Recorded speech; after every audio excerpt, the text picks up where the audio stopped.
As a showcase of how unbelievably lazy I am, I had this conversation with my friend Phil last December.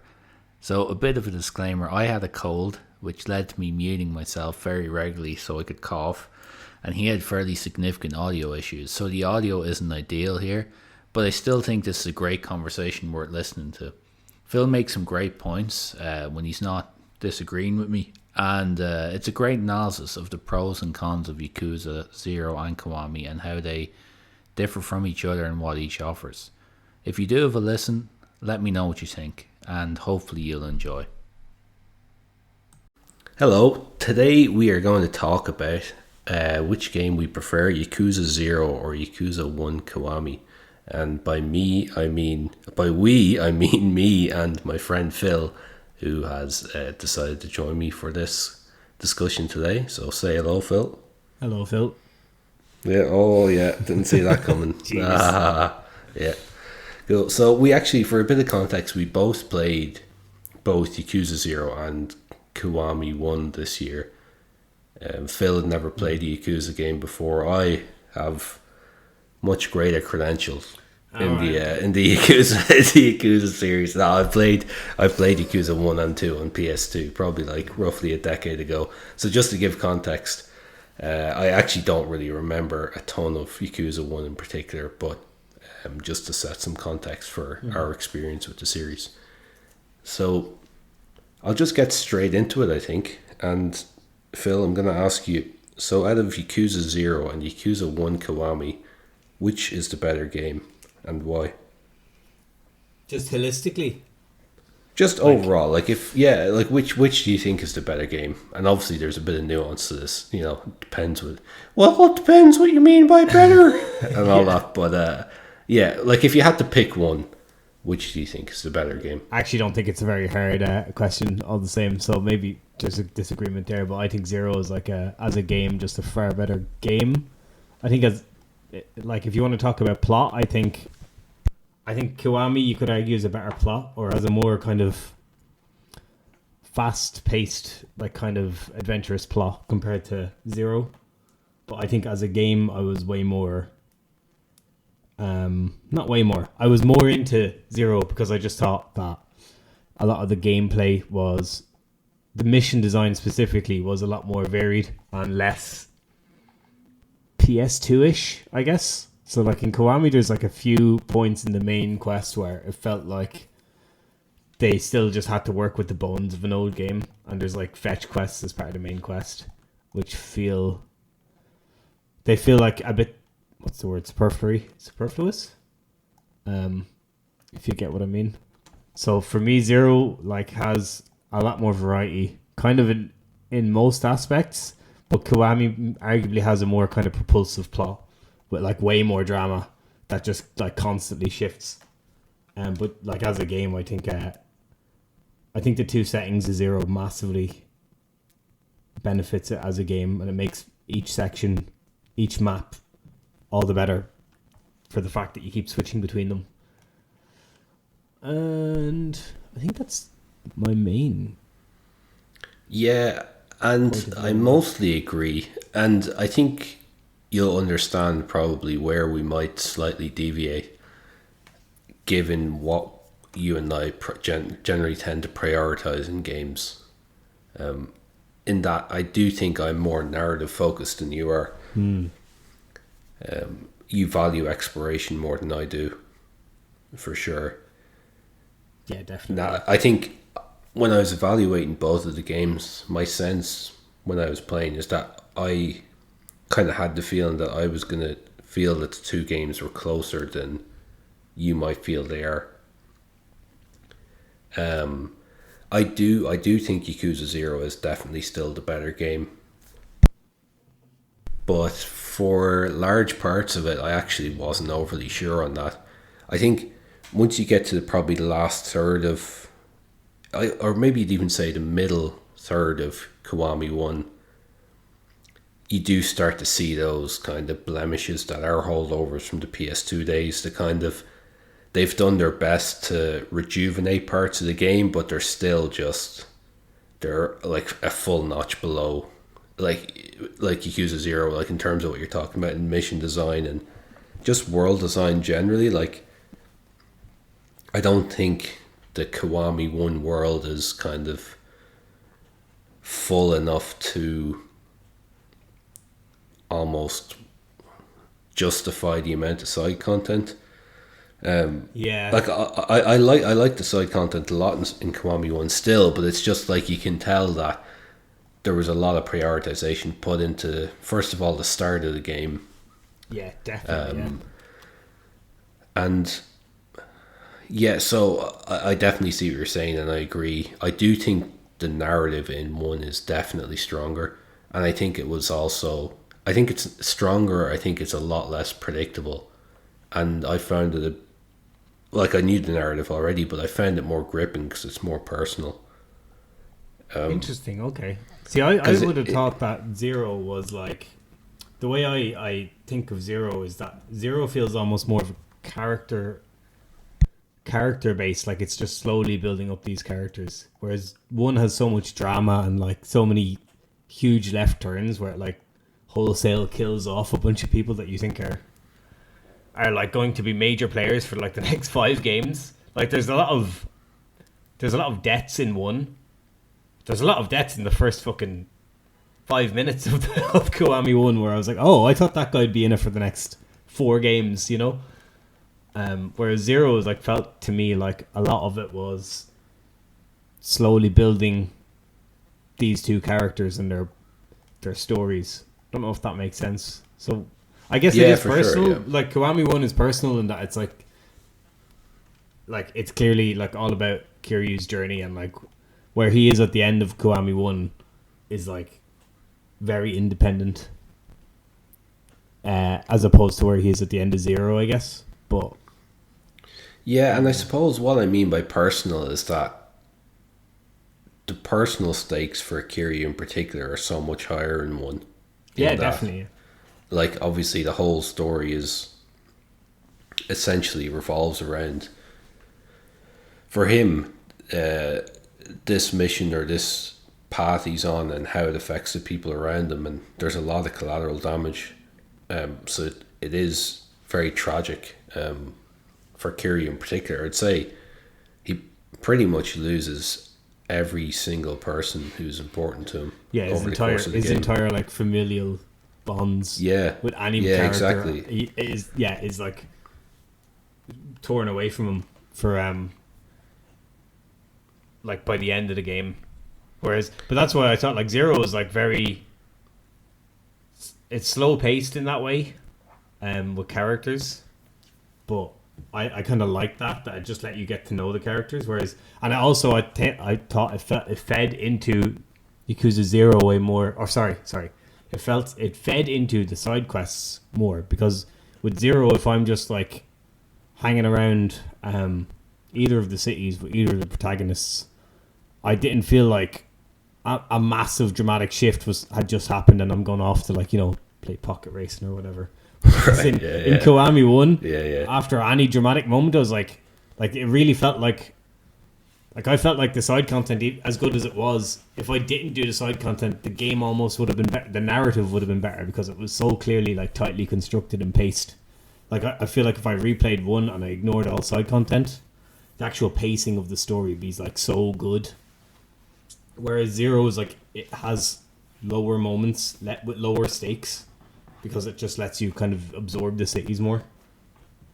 Yeah, that's a great point, and I think that's probably one of the strongest points to Yakuza 0's credit, is that it really avoids that weird, jarring thing you get with open world games where like you've a ton of side stuff to do, but like you'd never do any of it if you were in the context that the character's in. It's like the world's gonna end in 2 days if we don't do this, but like you're off like picking berries or some shit. It's like you wouldn't do that, you know what I mean? But I know what you're saying, like, and Yakuza Kiwami 1 has that, where it's like the stakes are too high. There's like, it's like, oh yeah, like Haruka's been kidnapped, better go play a few games of fucking Meza King with exactly. Little 8-year-olds. Yeah, I know. Yeah, it just doesn't.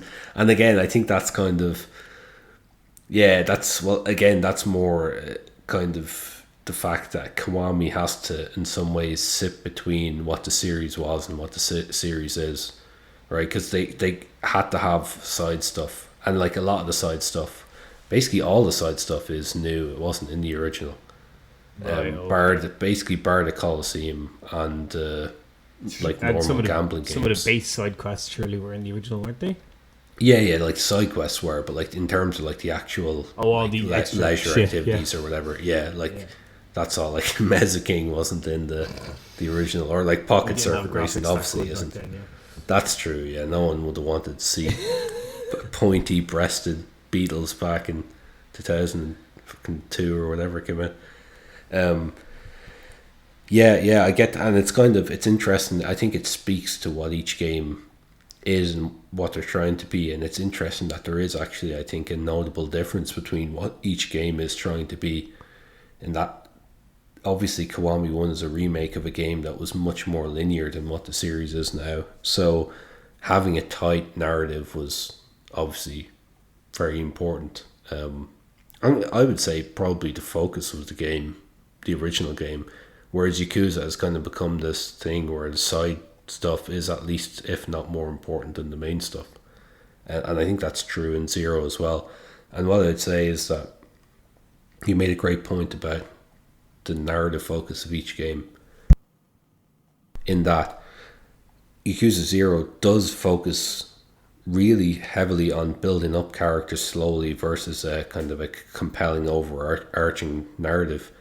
And I think the reason why it does that is because that's what it was for, essentially, in a narrative sense, because it's a prequel. It's a prequel, yeah. It exists to build up those characters, and Majima in particular.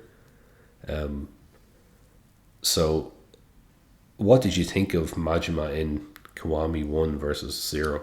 Yeah, I was gonna say that like it's such a. I'm still not sure about how they build him up as almost a Kiryu like character in Zero. Like he's so like kind of good-willed all the time. I mean, obviously he's got a darker past than Kiryu did, I guess, but like it was still jarring in Kiwami 1 to see him be a fucking total psychopath. In the way, and like I think there's even a statement or a sentence he says to Kiryu as soon as Kiryu gets like out of jail, and he says something like you either harden up or the city breaks you or something like that. And I thought that was like kind of an allusion to like he is broken, like, or the events of Zero kind of broke him, and like all the stuff with what was it, Monoko, the girl from Zero. Makamoto, I think. Yeah, she like all the events with her where he was like so protective of her, and like everything that happened there like kind of broke him. And then there was that speech he had. I'd actually love to go back and listen to it. I didn't, unfortunately. But the speech he has at the end with the guy who was kind of looking over him. Yeah, that was great. I'm sure there's like a lot of implications there where it kind of says where he's going with his character, because he kind of talks about living for himself a bit. But like he's so unhinged in Kiwami. It's like it's jarring. It's jarring how unhinged he is, considering how wholesome he kind of is in the especially if you do like side content in Zero, like even the stuff with the hostesses, like when you run the cabaret clubs, he acts like kind of a father figure, which is weird because they all fancy him, but he acts like a father figure to like all the hostesses, and like he's almost bashful with them, you know. Yeah. And like in Kiwami 1, like he attempts to kill people a few times and he gets stopped. Like as in he was going for the swing to kill somebody or to stab, and it just doesn't happen because like Kiryu blocks his arm or whatever, which is like, oh wow. But then again, like it's so many years later and he's been beaten down so much. I understand the twist. It just as somebody who didn't play the originals or didn't know anything about Majima, it was still jarring for me coming from Zero. Yeah, it's interesting. I actually think they rounded him out too much in Zero, to the point that like his jump from Zero to Kiwami just doesn't make sense.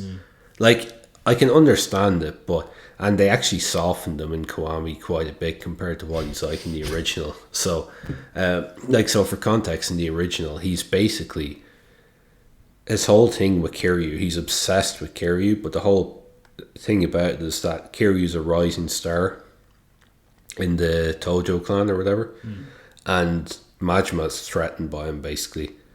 And you know, in Japan they have that kind of respect for your elders, like that kind of built-in hierarchy.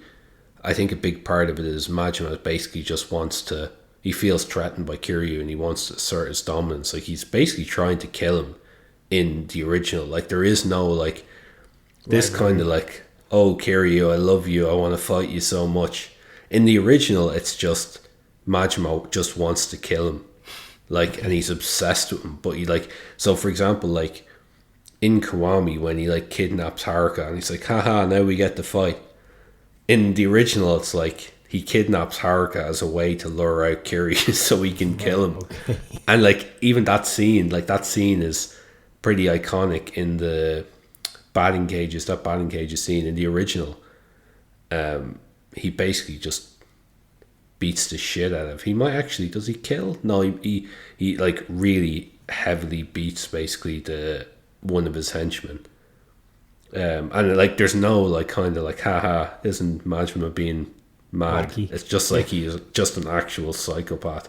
Like he's just, there's no like humor element to him other than he's basically the Joker. Like he's that type of like, he's just a complete psychopath. So it's interesting in Kiwami they did round him out. But yeah, when you look at what he's like now versus what he was like, they did. So they did soften him for Kiwami 1. It's just still, it's just still a bit of a reach. And I think I don't actually know a lot about him in the other games, but apparently, if you track his progress over the games, it gives a bit more context. Like it's not as jarring as it is from Zero to Kiwami.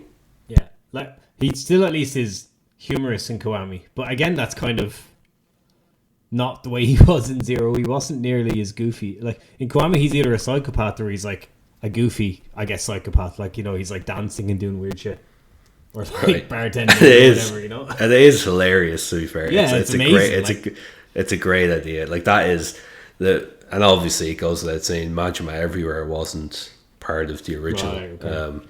Like I saw someone say online, it's so true, that bit at the start where he meets Kiryu and it's like, oh, you've been in jail for 10 years and you're rusty. Like in the original, he would have just killed him and that would have been it. Yeah. Like there would have been no like, oh, I'm going to toughen you up. It's like he would have stabbed him and that would be the end of it. Yeah, and I guess like the Majima Everywhere or him being like, I'm going to toughen you up, they do reflect that in the gameplay, because by the end of the game, the way you farm experiences was by beating him up over and over again. Like as your main source of XP. Well, it was for me anyway. The way I like leveled up was just by finding Majima and killing him, or not killing him, but you know what I mean. Yeah, and I had like kind of like, what's the word? Like mechanics reflecting story there a bit. Yeah, I get you. And what used to always happen to me with him, I don't know if this is bad luck or something, but every time I'd seek him out, I'd be like, okay, I'm gonna go fight Majima, and then I'm gonna just get to the main quest, and I'd beat him, and then he'd like pop out on the way to the main quest when I'd already refilled on items and stuff like that. But like, oh, for fuck's sake! Yeah, it's great. Here he is in the manhole again. The way they did, like every time he showed up was hilarious. I mean, towards the end of the game, it was getting grating because I didn't need him anymore, and he was still showing up everywhere. But like, just the sheer surprise of him showing up at a burger restaurant or whatever is just, it's probably the most the most I've laughed at this game, and that's like saying a lot because all the side quests and all that are kind of fucking bonkers. Yeah, and that's one thing I think is great about Kiwami. The side stuff, especially the new stuff, is really good.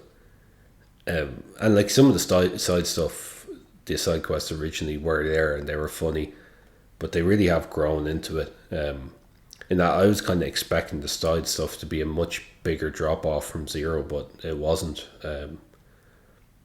Not compared to what I thought, at least. It wasn't really a drop off, but I think the side quests in Zero were a little bit more involved. Like a lot, I think like if there's, I can't remember how many of those in Kiwami. Is it like 70 or something like that, or 80? I think it's 76, I think, or it feels 78. Like it felt like 40 of them were a single fight, and that was the end of that story.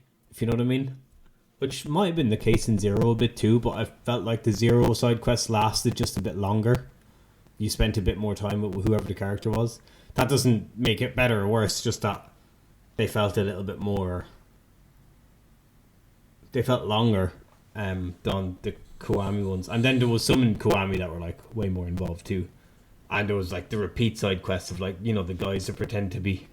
That are trying to injured, scam you. yeah. I'm sure like half the side quests in Kiwami are people trying to scam you, which I thought was funny, but then I was like, so much of this is scams, and then I saw a comment that was saying something like it's kind of true to the reputation of Kabuchiko or Kamurocho, where it's a place filled with all the like scam artists and swindlers in Japanese nightlife. Yeah, right. It's interesting, actually. I actually think that is one of the pros of Kiwami over Zero, in that I think it did a better job of keeping the side stuff contained, because I do think there were side quests in Zero where I was like, oh my god. Like a lesser example is the mushroom guy who's like just selling normal mushrooms. Right, yeah.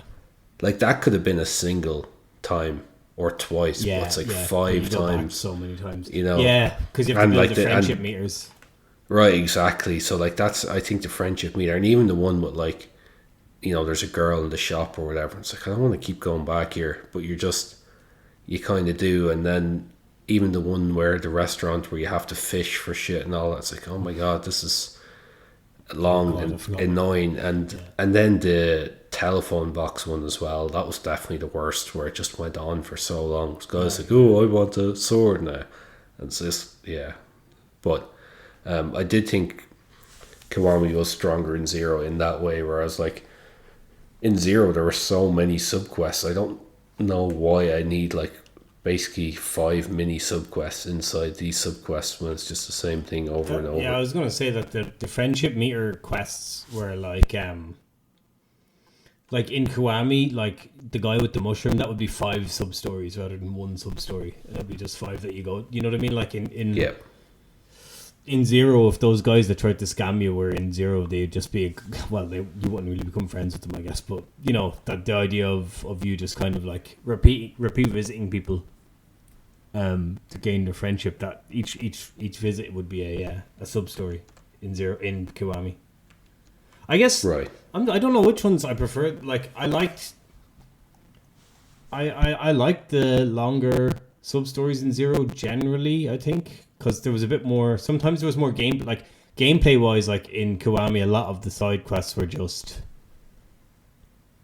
They were largely just fight, kill 3 guys, and that's it. Whereas I think in Zero, they tried to push you towards doing the mini-games more as part of the side quests. Which... Right. Is good and bad, I suppose, depending on which side quest it is. Yeah, that's a great point. And I was actually thinking about that while I said that. I think the mushroom one... maybe not as much, but even the other 2 examples I gave, one of those examples was obviously to get you to do the fishing, which is fine. It's just right, yeah. And I actually wouldn't have minded that if I hadn't already done fishing for a while before that, for no reason. Like, I just did it because it was there. And then the telephone box one was to get you to use that send an agent abroad thing that Majima has, where they get the weapons and all that, right? But that side quest in particular, and that just sending weapons, would bring me onto, I think is the biggest con of Zero versus Kiwami, which is what actually probably has them closer for me than it might for you, in that I think there was filler in Zero, and I don't think there was filler in Kiwami. In the story, or in the just the game as a whole? The game as a whole, like the side stuff, like, and filler is a strong word. Filler is probably the wrong word, but I think there was bloat in it, in that some of the side activities. So that whole send an agent to go get weapons thing was just not enjoyable, and maybe it's just a personal thing. I had no desire to do. I basically didn't interact with it at all, except for that side quest. I think that was one of the things that just felt kind of too additional to everything else that's in the game. Yeah, because there's already so much as it was, and even the, like we've talked about this before, I think, but the cabaret stuff for Majima, it's like seriously, like 6 of these or whatever, where like you have to grind like to get the girls up sub-stories. to S ranks or whatever. It's like, Yeah. there's I think that was too much for sub stories, but I do think that the cabaret stuff and the real estate stuff especially are like way more interesting than a lot of the side stuff in not in terms of like the gameplay of them. At least they're very distinct gameplay things, or like obviously the real estate is more like kind of a sim kind of thing. But like I thought that as a way of gaining resources and like money was way better than constantly fighting. Like with Kiwami, my biggest issue with Kiwami is that you're just always fighting. You're always engaging with the combat to progress anything in the game. Whereas with like 0 and 1, you could be doing the real estate stuff for like an hour and get totally addicted to it. And then at the end of that, you've got so much money you can level up like 10 things, which I like that it had that kind of break in flow in terms of the actual moment to moment gameplay. Yeah, that makes sense. I think this is one of the areas I thought we'd disagree on. I preferred the XP method, if you call it that, in Kiwami over 0. Oh, really? Interesting. Yeah, the whole idea of like, I remember being in that loop of the real estate loop and you're generating money, and I'm like, I want to level up, but I also want to buy more real estate. And I'm like, it just doesn't make any sense. Like, and I know like beating people up and getting experience points and spending them on yourself doesn't actually mean anything in the real world, obviously. But to me, it's just like, oh, I have 100 grand. I'm gonna buy the ability to do right. Yeah, I mean, like a spinning back fist. It's like, it doesn't make much sense narratively compared to but it's just kind of fighting by fighting. Yeah, and I found a lot of the time it just, some of that stuff almost felt there to, it was either some of that stuff was there to justify Mr. Shakedown, or Mr. Shakedown was there to justify that stuff. As in, he was always around doing that stuff. Yeah, and just his existence generally felt like that, where it's like they knew that players were going to get into financial kind of bottlenecks potentially without that at times. So, you needed kind of a side way to make money. Yeah, I wasn't that keen on that, to be honest. I think I just prefer the traditional style of, you win fights, you get XP to level up your ability to win fights. It just makes more sense to me than, will I buy this pachinko place for $1 million, or will I upgrade my health, But the pachinko place gets you more money. I know. Actually, I understand what you're saying. Like, I think for me it was just, I like it. Definitely, you're right that narratively it makes way more sense to do it the Kiwami way. But in terms of like player enjoyment, for me, I actually thought the money and because money is useless in Kiwami. Money is like absolutely pointless. Like, it is, largely, for like, sure. it just does nothing.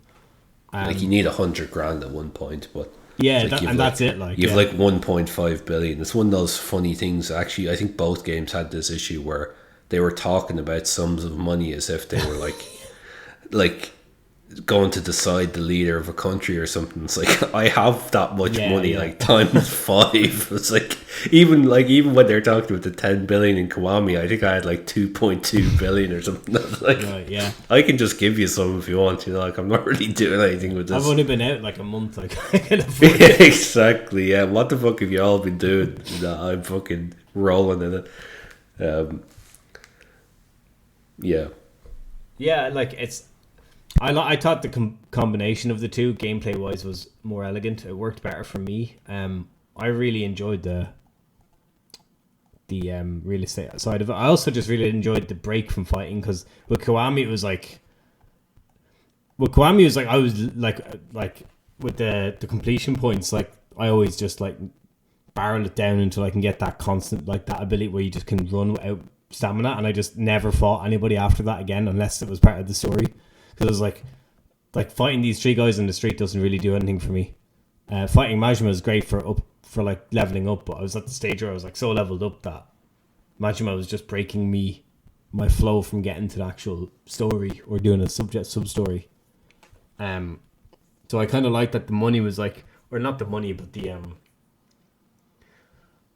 that there was just different gameplay associated with earning moves. I think I liked that more in Zero, just because it gave me a break from the combat and made me miss the combat, and then I'd happily do the combat again. Whereas with Kiwami, I never got a break from the combat.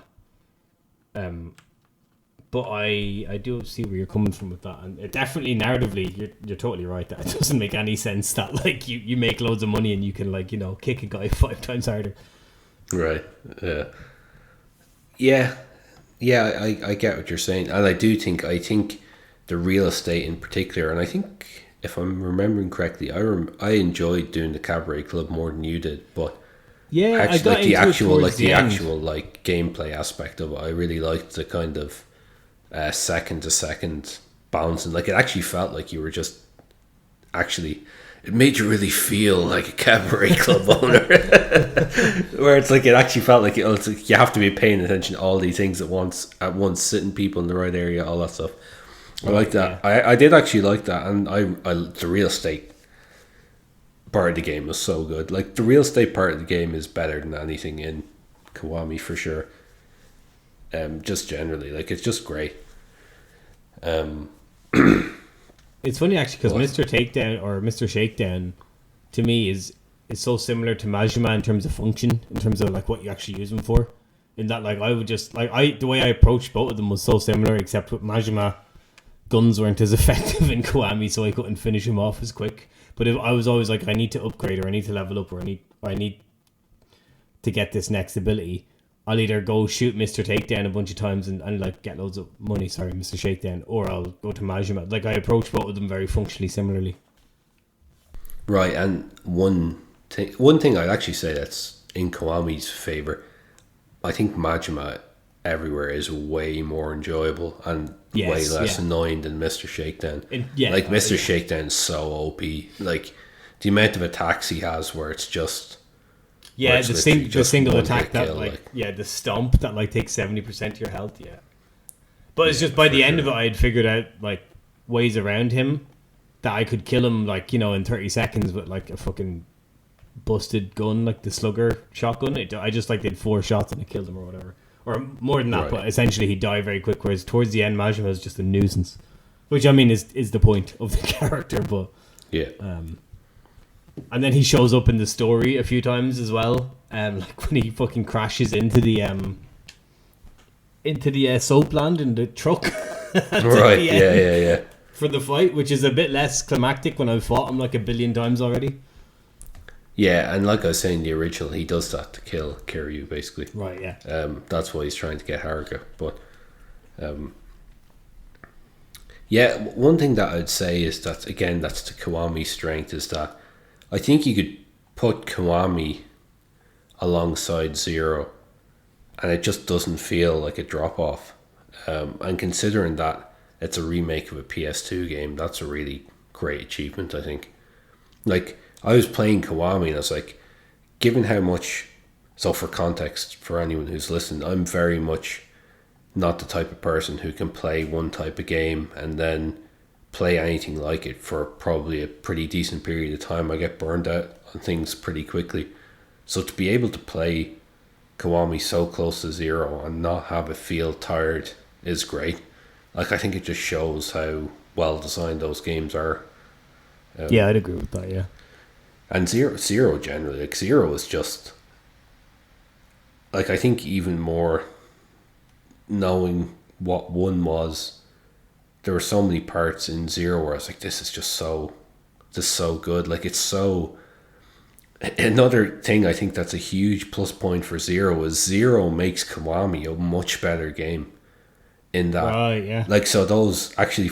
And this might not be something you know, but you know those interstitial Nishiki bits where, like, they show little cutscenes and they just weren't in the original. So, like, in the original, it's basically they've taken the blame for your best friend and you've gone to jail. And then, like, at the end, it's like you're fighting them. It's like, it's like the second time I've seen this guy, but because of Zero, Zero built his character up so well. Yeah. That like Kiwami 1 felt way better. Like it was the original was great anyway. Like the climax is great, and I think the boss battle against Nishiki is probably the best boss battle across the two games.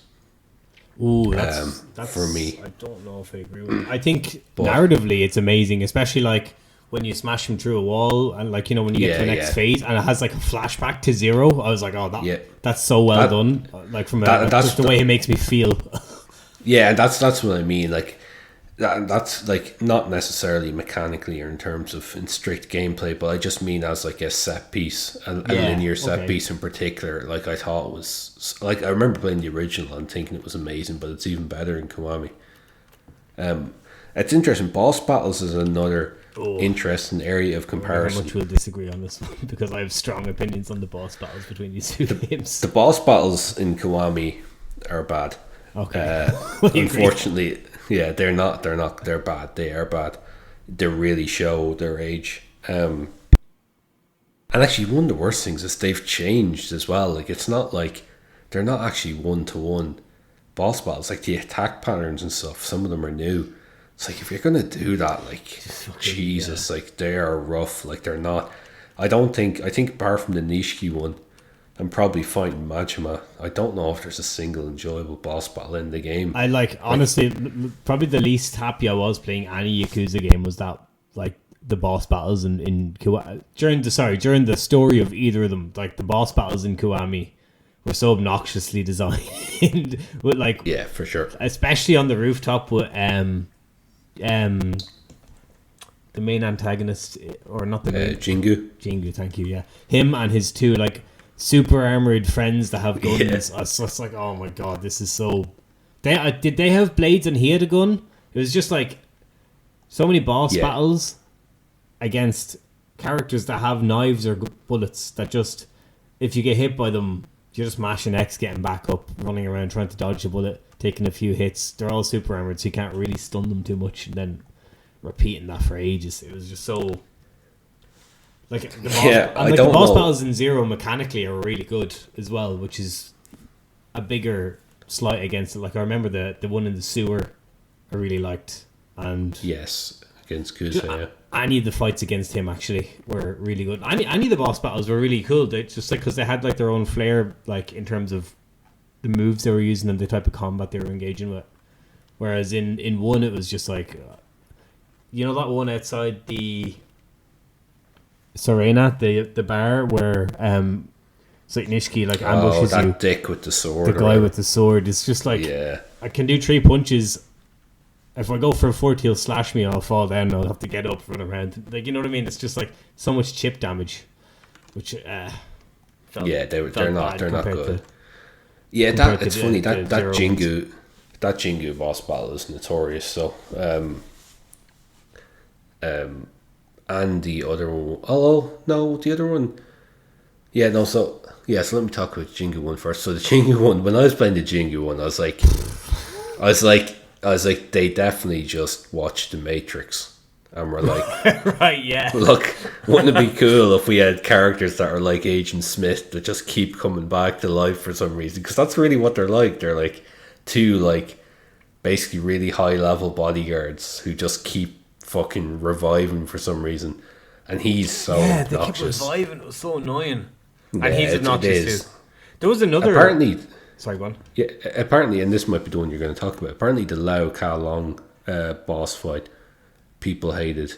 Oh, I didn't mind that one too much actually. Yeah, neither did I. And actually, to be honest, what I did with that was, and this is something I discovered from Zero, was if you used a knife like as a heat attack, the first time you use it, it takes like 3/4 of a health bar. Oh no, I don't think I did that. And so I used to just get my heat up, and I knifed him probably like 8 times, and he was dead. And that was it. I didn't mind fighting really him easy too much because like it's interesting fighting somebody with the staff, and like you could actually stagger him, and then like, you know, it felt more like a fight. I was thinking of the other one, like, so Jingu is a really bad one, and the other one, I'm just the other one on the roof. With the gun. The guy that was the fucking worst. That was actually worse. Yeah. The most annoying thing about him is that he basically had a rush style dodge. So like you had to just constantly try and hit him. Yeah, it was also like obnoxious. Like, and I don't remember any boss in Zero being like that. I remember all the bosses in Zero being really cool, and like the music would cut in at the right time, and they'd be really climactic, and they'd be like kind of like mechanically like the Nishiki fight in Kiwami, but well, actually, I'd say they were better mechanically than that fight, but obviously they don't have the kind of character moments of that fight. Yeah, and yeah, you're right. Like that fight, like that guy and that attack he has, where he's just like when he's getting up off the ground, he just shoots you, and there's like nothing. It's just, and actually one of the things that you got to avoid was there was a guy in the Coliseum like that, and he was he was the worst because it'd be like it was a fight where you have to pick a weapon, and I'd have like a fucking wooden katana or something, and he just every time, and like your health doesn't refill in that. It like slightly refills between rounds, and you can't use healing items, so fuck with that attack. One thing I would say about Yakuza 0 that I was really disappointed by in terms of boss battles was the variety of bosses. Like you basically fight Kuze about 18 times and fight Kashiwagi, and then you have your final boss, and that's it. Which one's Kashiwagi? Like I was surprised. He was he's Kazuma's he's like Kazuma's right hand man, kind of. Do you remember you fight him on the roof of his office? Yeah. I guess I don't know why you fought Kuze so often. Like I thought I was going to fight some of the other bosses or some of the other captains. Yeah, in terms of the actual, well, you fight Shibusawa at the end. You do. That's at the end, and that's an amazing. That's an amazing boss battle. Fucking great fight. Yeah, and you fight Owano once, I think. The kind of guy. Don't you fight him in a nightclub, or he's in a nightclub? Oh, that's true. Yeah, that's true. You fight him right after you fight Kuze. Actually, yeah, you fight Kuze the most though, for sure. But which felt the second time you fought him felt weird to me, but the third time where you're on the street and you're finally fighting him the last time, I dug that in terms of character moments. But like mechanically, like it's the. Or was it Owano at the street? I fucking can't remember. No, it was Kuze. Kuze's outside, like outside Serena. It's basically. Like literally before the point of no return as Kiryu, isn't it? Yeah, I think so. And he has the most punchable face of all time as well. So yeah. We're not really going to complain about fighting him over. And like, I suppose you knew that these characters weren't in Kiwami or in 1. For me, I was like, these guys could be series antagonists for the next 7. I don't know. So like, when some of them died or you know, when people got arrested or whatever happened, like, it was like a big shock for me. Whereas I don't know if that was necessarily the same for you, because you would have been aware that they weren't in the. Yeah, I'd like to say that I remembered, but I didn't really. It still had the impact, I suppose. There's just so many. I remember even playing the originals, and it's like when it puts their name up on the screen, I'm like, yeah, it does it so much. Yeah, it's like the 4th captain of the 2nd patriarch of the Shimano clan, or I'm like, what? Exactly. I don't know. Yeah. I was like, oh, he's Omi Alliance. What? And I'm like, I was like, what the fuck again? Is the Omi Alliance? Are they part of the clan or no? It's like kind of. Yeah, I think they're like, they're like the Tojo clan, but I think your man Shimano's the head. You think he's the patriarch. And what was cool in 0 was seeing Dojima actually, because obviously he's not in 1 for very long. Yeah, see, again, that was so fucking like shocking seeing him to me. Being like, you piece of shit. Yeah. Let's see, some of these boss fights, the character. I'm just looking at a list of the characters, like in 0 and in 1. That's one thing with Kiwami that I didn't expect, is that just like one of my notes as I was taking the game is in caps, everyone is dead. It's just like, what's going on? What's with all these time skips? What's like going? Yeah. Like in the first, like the opening of the game is Kiryu holding a gun with a dead Dojima in front of him and holding a ring. I'm like, what the fuck is going on? And then it skips like one day before, and you see him talking to somebody, and then it skips like a year before, and then it skips 3 years before. It's like we're in like so many layers of flashbacks that I couldn't keep track of what part of the timeline I'm even at.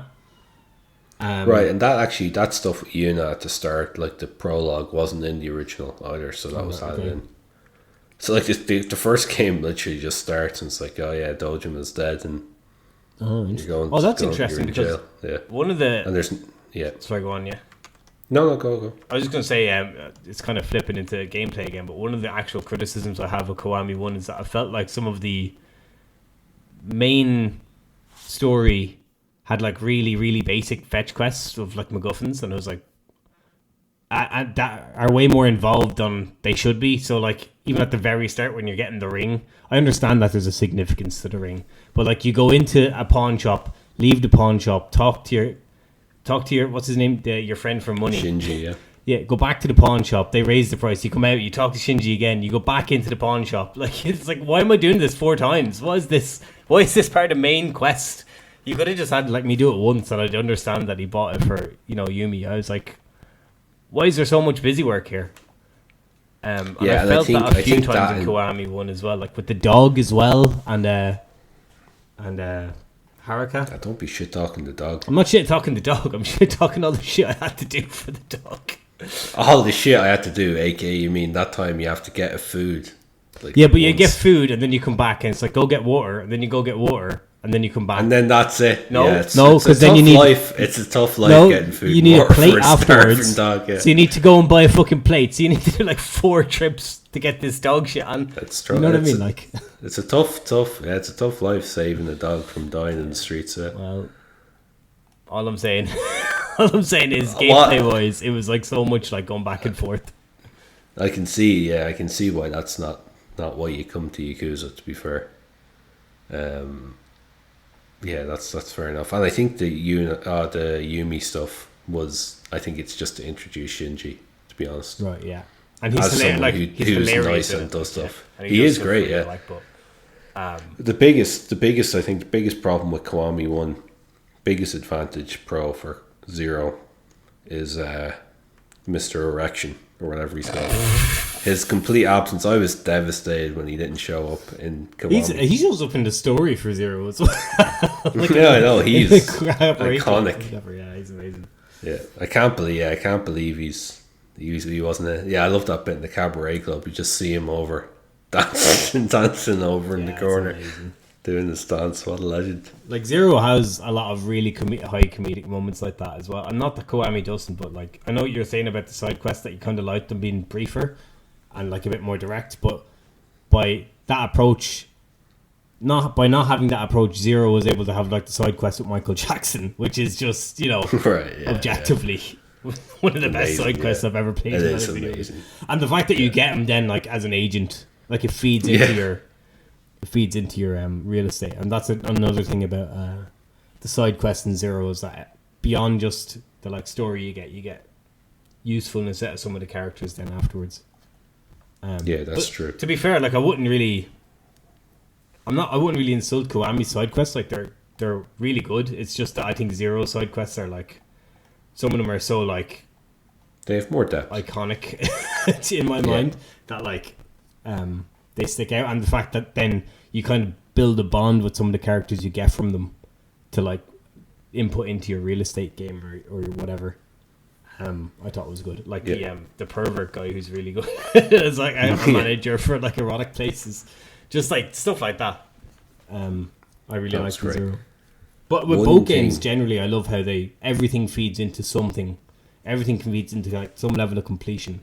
Like, even if you're just running around the place, you get a completion point. But like, it never feels like you're doing anything wasted. Yeah, nothing feels without reward. Exactly. At all. Yeah.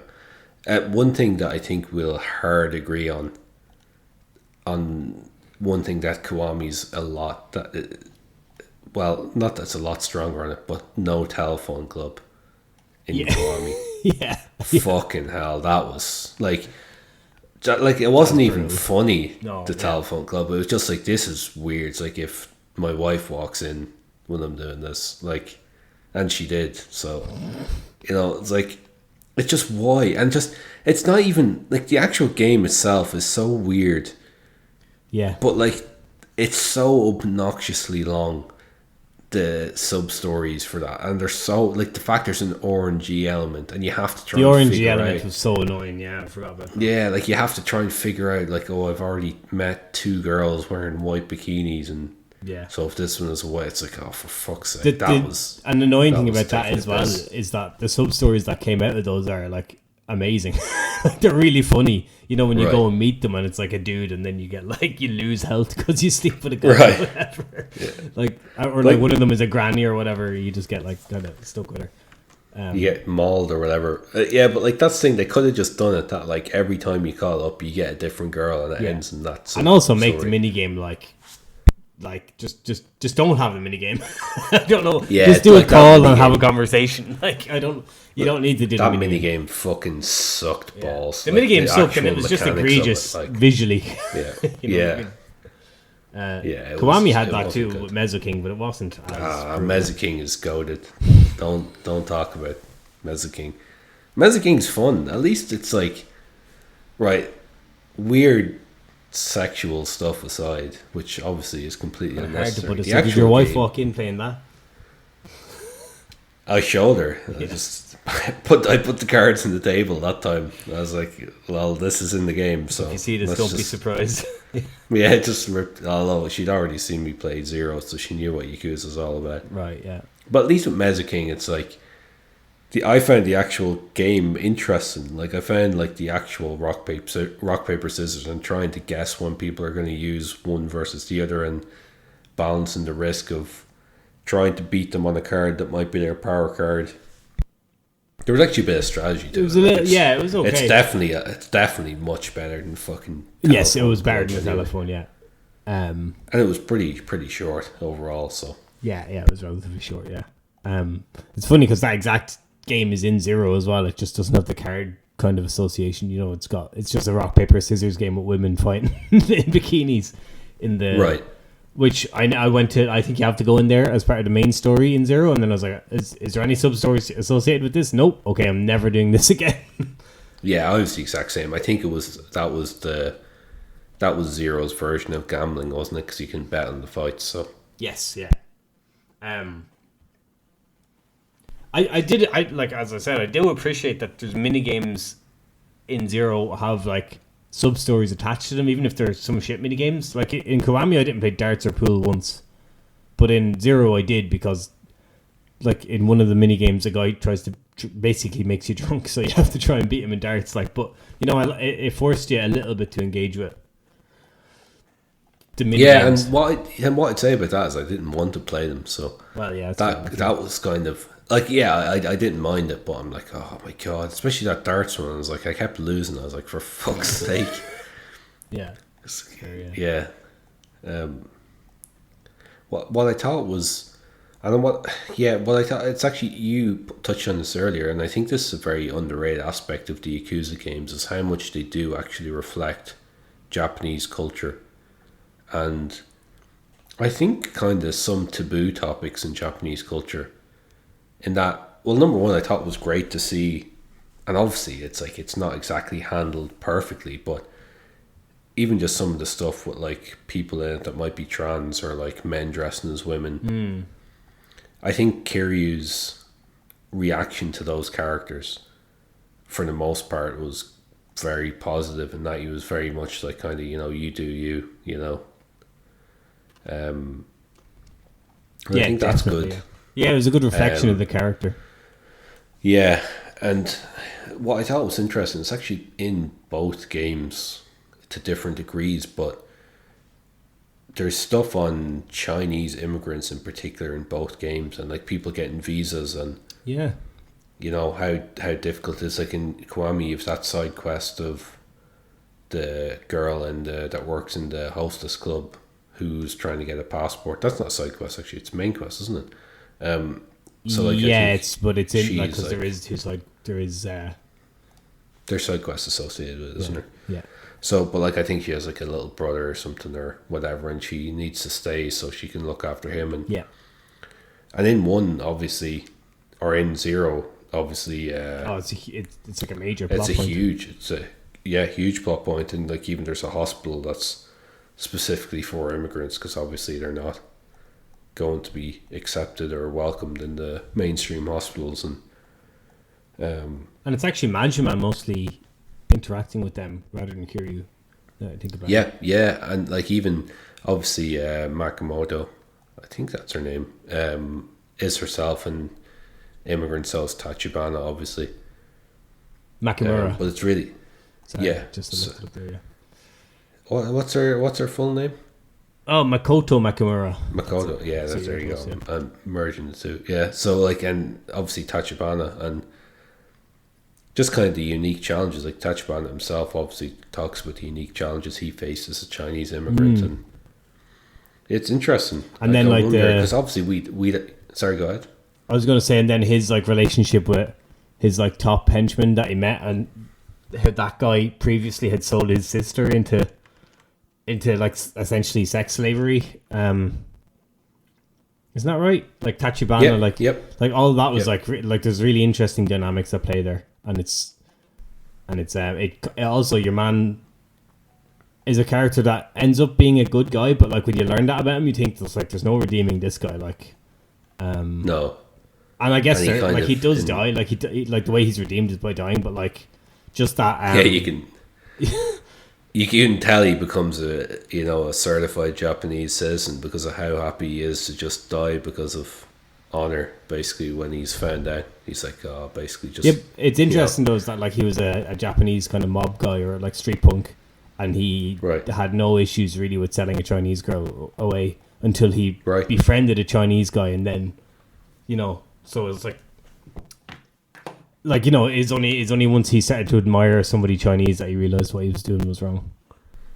Right, and like I find that really interesting. I'm not sure if you're the same, because we wouldn't really be privy to any of that conversation. No, not at all. In Japanese culture, like I wonder how much that exists. It's probably it's prevalent enough considering the history. Obviously, there's a lot of history between the two of them, but it's interesting that was. Like you were saying, like you mentioned earlier about, how prevalent the scams are and how that's reflective of Kabuchiko in real life. It's like, I wonder, like it does seem that in a very, it's been very understated. I think the devs have told cultural stories really with the game. Definitely, yeah. And like with both games. As you were saying with like the Chinese connection, I think that there's just there's cultural subtleties there that we don't really understand as Westerners that are really appreciated to be put in, like, as in it gives you that kind of texture of like life in Japan essentially, and like how it intersects with all these different kind of groups, from Chinese people to like, obviously there's like gay people in Kiwami 1, like one of the side quests with the hostess is that she's actually a lesbian. Right. Yeah, that was great. And then you sleep with her, which is like, a bit weird, but like. But that's the thing. Do you actually sleep with her? I don't know if you do. It's kind of implied, but yeah, I get you. No, I think the whole point of that was she just does that weird show for you, whatever's going on there.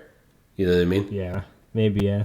But maybe, I don't know. It's interesting to that be fair, they have a lesbian in that story. It makes it quite interesting. It does, yeah. It's really, and it's so to the forefront that you can. It's funny. It's so explicit that you can tell the devs obviously feel quite strongly in some way about it, because for it to be that explicit in a Japanese game is like incredibly explicit, given how subdued their stories can be. Definitely, yeah. Yeah, 2 great games. Brilliant games. Yeah, like, I would be more critical of Kiwami generally, but it's mostly on a gameplay and like encounter design front. Like, I think the game itself is still, exceptional. If I hadn't played 0, I wouldn't have those criticisms. You know what I mean? I'd just be like, this is an amazing game.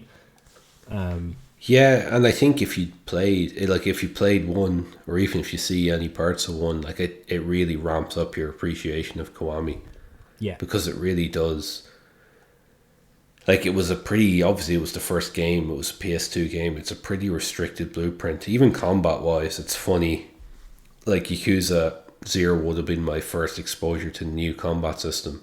But it's so funny playing Kiwami with the combat system of 0. It's like, it's a different universe. Like, basically, like, there was, like, such, like you were saying, it's basically just a Dragon style. It's, like, such a restricted set of moves in the original. So Kiwami's great. I do think 0's better, obviously, but to be honest, 0's better than most games. So yeah, Zero's exceptionally well made. Like, it's so elegant the way everything works in 0, and like structurally, gameplay wise. Even like we talked probably more about the Kiwami plot, but I do think the Zero plot is very good, and like especially with the way they handle the fact that you change character every 2 chapters. The way they end every second chapter is so dramatic in like the right way, where you're dying to see what happens next, but then you get shifted over to Kiryu or Majima.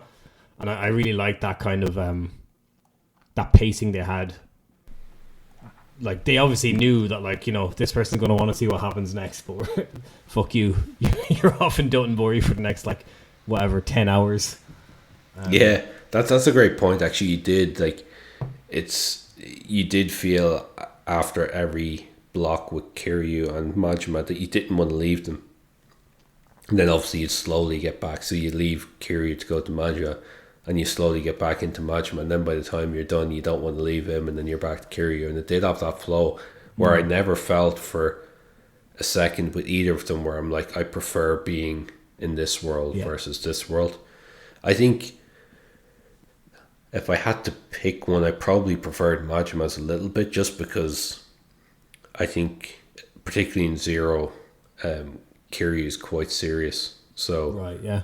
and to be honest, he always is serious. Like, that's his whole thing. He's kind of very straight and rigid in that way.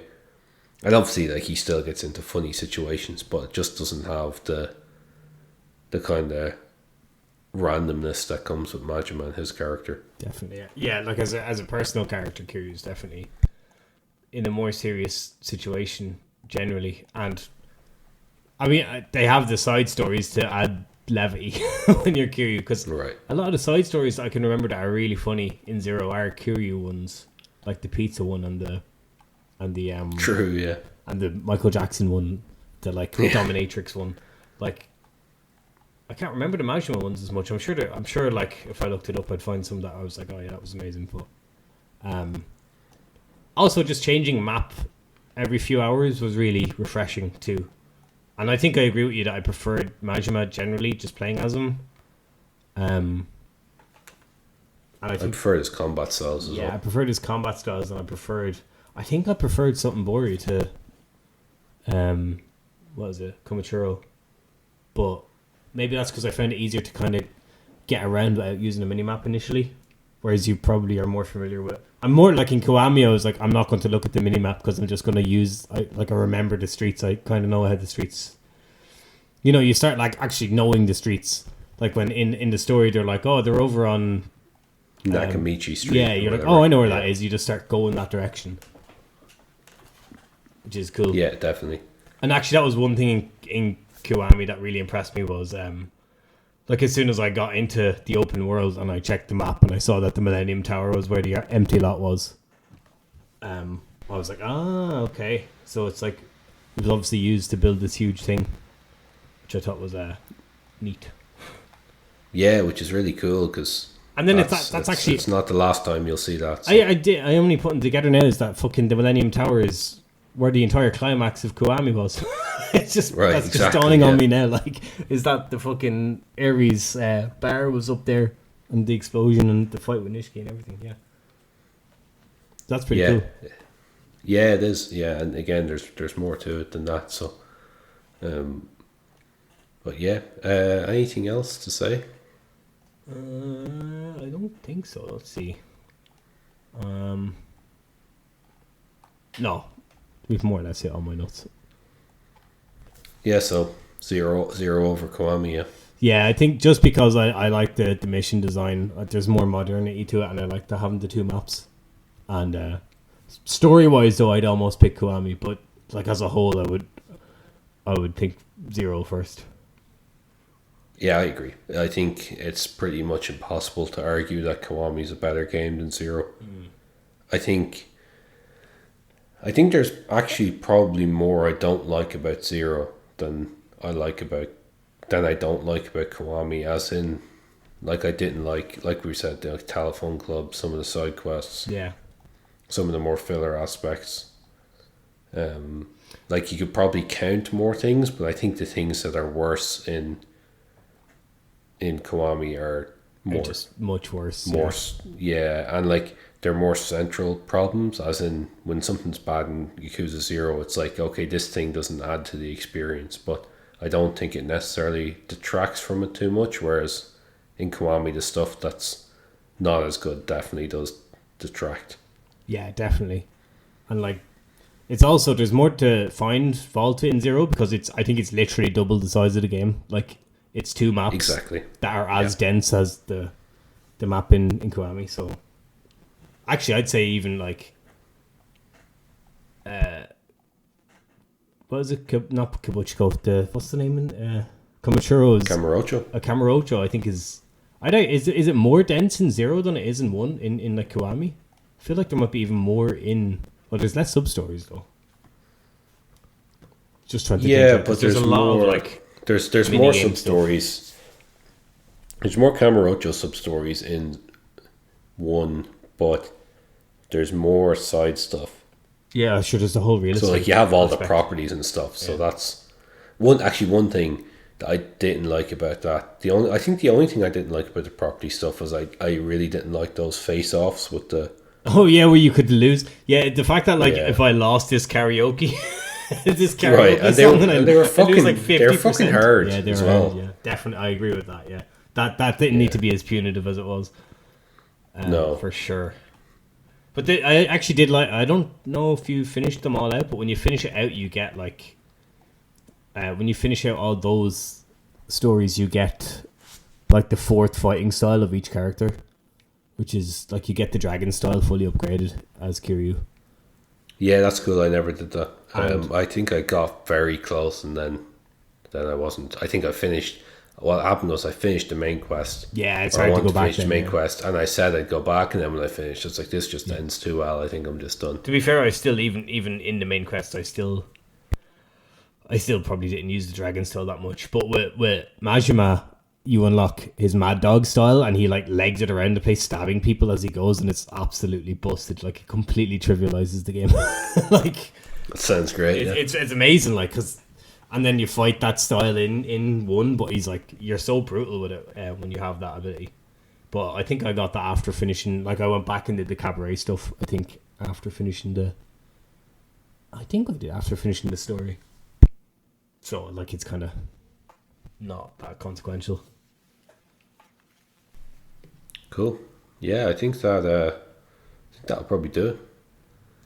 Yeah, cool. Unless you have anything else that's lingering, but yeah, I think that's a pretty good comparison. I don't think there's anything left over. Yeah, they're both great. And if you haven't played them, start with 0. But yeah, definitely. Yeah, and good luck if you haven't played them, because by the time you get to the next one, there's going to be another 4 games. So good luck with that. Cool. Yeah, cool. Thanks. So for anyone listened, thanks very much, and let us know what you think. If you disagree, if you agree, if you disagree, don't bother, because it's no point giving wrongful opinions. So unless you disagree with Phil, then that's fine. No, then you can say whatever you want. Stand by this. Yeah, that's fine. Not your channel, is it? So